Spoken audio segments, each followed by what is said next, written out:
আপনি জেনে রাখুন যে বিজেপি সরকার আসলে আমরা জানি এবং আমরা এর মধ্যেই প্রস্তাব রাখা হয়েছে অলরেডি বিভিন্ন সংগঠনের পক্ষে যে এই ছাড়পত্র 14 সাল অবধি আছে, 24 সাল অবধি যারা হিন্দুরা এসছেন তাদের জন্য যেন এক্সটেনশন করা হয়।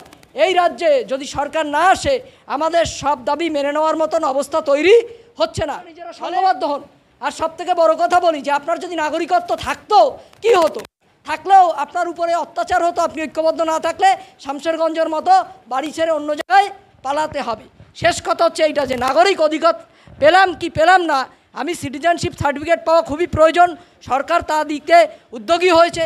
এ সরকার আমাদের প্রতি খুবই সমব্যথী, তাই তারা খুব দ্রুতই উদ্যোগ নিয়েছেন, যেটা 70 বছরে হয়নি।